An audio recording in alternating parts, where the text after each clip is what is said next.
Bakka buutonni mootummaa Itoophiyaa fi humnoota Tigraay jaarsummaa gamtaa Afrikaan waliigaltee waraana dhaabuu mallatteessan. Waraanni mootummaa Itoophiyaa fi humnoota Tigraay gidduutti erga eegalamee jala bultii waggaa lammaffaa irratti qaamoleen lameen gaaga'ama hedduu booda dhiibbaa dhaabbilee idil addunyaan waliigaltee dhukaasa dhaabuu kana mallatteessan. Mariin nagaa jaarsummaa gamtaa Afrikaa jalatti kan hoogganaa turan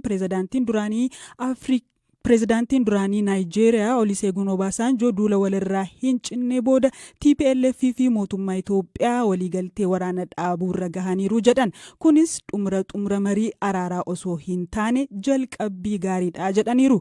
Ibsa waliigaltee qabxiilee 12 qabu kan fuula jalqabaa kan dubbisan gorsaa nageenyaa ministeera muummee Reedwaan Huseen yoo ta'an kan itti aanu kan dubbisan immoo dubbii himaa TPLF Geetaachoo Raddaadha. Waan isaan jedhan kunooti.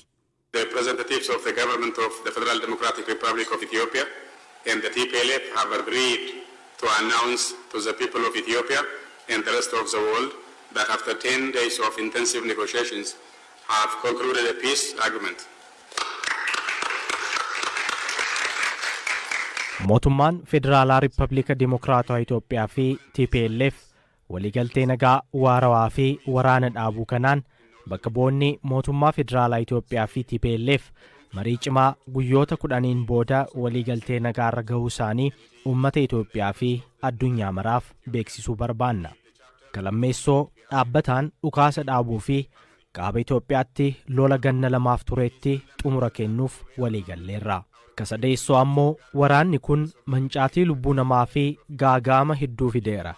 Kanaafuu boqonnaa wal dhabdee boodatti dhiifnee nagaa fi tasgabbiin jiraachuuf fedhii uummata Itoophiyaa maraati. Fourth, it is fundamental that we reaffirmed our commitment to safeguarding the sovereignty and territorial integrity of Ethiopia. Afreessoo ammoo walabummaa fi kabajni daangaa Itoophiyaa kabajamuu akka qabuu fi heerri mootummaa biyyattii kabajamuu akka qabu waliigalleerra. Kanaafuu Itoophiyaan humna ittisaa tokko callaa qabdi. Kana malees haala qabatamaa lafarra jiru tilmaama keessa galchuun loltoota TPLF'if sagantaa waraana hiikkachiisuu fi hawaasatti deebisuu irratti waliigalleerra. Kashaneessoo ammoo mootummaan Itoophiyaa eejensiiwwan qarqaarsa namoomaa wajjin hojjechuu itti fufuun kanneen qarqaarsi barbaachisu hundaaf akka dhiyeessu waliigalameera. Ja'affaarratti ammoo tarkaanfiiwwan ce'umsaa naannoo Tigraay keessatti heera mootummaa bakkatti deebisuu akkasumas sagantaa haqa ce'umsaa itti gaafatamummaa dhugaa fi araara of keessaa qabu irratti waliigalleerra. To start implementing this undertakings without delay, we have agreed to stop all forms of conflicts and hostile propaganda. Torbaffaarratti ammoo waliigaltee kana hojiirra oolchuuf akka nu gargaaruuf lola gosa kamiyyuu fi propagaandaa hatattamaan dhaabuuf waliigalleerra. Kanumaafis lammiileen Itoophiyaa biyya keessaa fi biyya alaa jiran waliigaltee kana akka deeggaran, sagalee qoqqoodinsaa fi jibbaa akka dhaaban, akkasumas humna isaaniin diinagdeen akka bayyanatuuf akka gumaachanii fi hariiroon hawaasa gidduu ture akka haaroomu akka hojjetan ni gaafanna.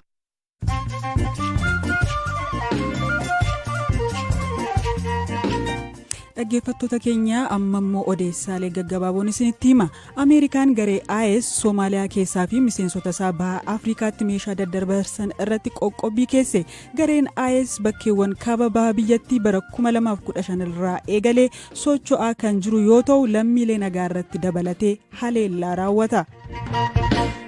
Kooriyaan kaabaa fi Kooriyaan kibbaa yeroo jalqabaaf misaa'ela walitti dhukaasan. Jalqaba Kooriyaan kaabaa misaa'ela daangaa bishaanii Kooriyaa kibbaa seenee dhukaaste. Misaa'elli fageenya gabaabaa imalu fageenya kiiloomeetira 60 irratti yoo qubatu magaalaa Kooriyaa kibbaa Sookotti alaarmii yookiin akeekkachiisa qilleensarraa hordofsiiseera. Keeniyaatti arbi haadhoon ardii Afrikaatti waggaa dheeraa jiraattee du'uu ishee tajaajilli kunuunsa bineensota bosonaa biyyattii beeksise. Maqaan ishee Diidaa yookiin Giiftii Saafoo kan jedhamtu arbi kun tajaajilli kunuunsa bineensota bosonaa Keeniyaa akka jedhetti waggaa 60 hanga 65 jiraatteetti. tiwiitariin mallattoo akkaawuntii mirkaneessu biluutiik jedhamu kennuuf ji'aan $8 kaffaltii akka gaafatu abbaan qabeenyaa haaraa dhaabbatichaa beeksise.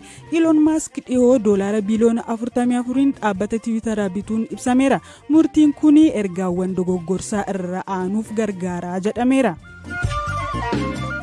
UK'tti kana booda maashiniin faaksii barri irra darbeeraa jedhame. Faaksiin waggoota dheeraadhaaf UK keessatti dhaabbataadhaan hojiirra oolaa tureera. Haa ta'u garuu to'ataa koominikeeshinii UK kan ta'e Ofcom faaksiin kanaan booda hojiirra akka hin oolleef seera daangessu baasuuf mari'ataa akka jiru ibseera. Odeessaaleen gaggabaaboo kanuma.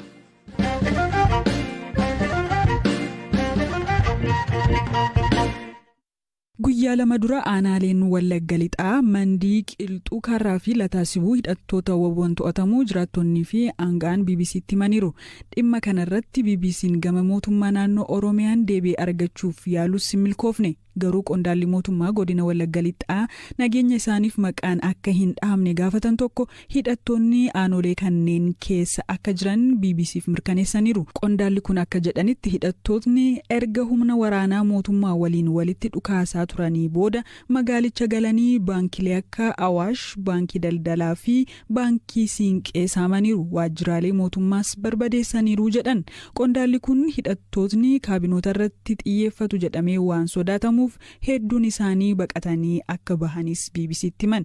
Jiraataan magaalaa Mandii maqaan akka hin dhahamne gaafatee fi nageenya isaaf jecha sagaleen geeddarame baankiiwwanii fi waajjiraaleen mootummaa barbadaa'uu akkasumas haala magaalattiin irra jirtu waa'ee lakkoo ammayyuu ittaanaatti himeera. Konkolaataan tokko socho'aan jiru suuqii biltii kibaara manni namoonni kaan jiraattuun illee mana isaan qabatanii mana keessa jiru ijoolleen ibsaatti qofa mana keessa jiru malee. Ibsaan immoo jira? Ibsaan jira. Gaafansi dubbisu sagalee dhukaasaan dhagaa duuba ammas dhukaasatu jira jechuudha? Dhukaasi jiru dirree waraanni injifatamee waan jiruuf waraanni injifatee dhukaasaati jira. Hidhattootatu waraana mootummaa ree? Odeeffannoo qabnuun baankiiwwan akka saaman dhageenyetti turre dhugaadha wanni kun? Dhugaadha. Tole baankii hagamii kan ijaan agartee jira? Baankii komershaal baankii argeera akkasumas baankii Siinqee dhiyeenya kana hundeeffame argeera Biraan baankis argeera. Eenyutu saame? Waraanuma bakkeedhaa dhufee injifate waraanni bilisummaa Oromoo seenee teeleenis waajjirri teelees saamuneera.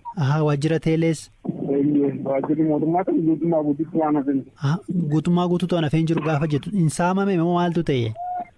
Saamamee gubbatee.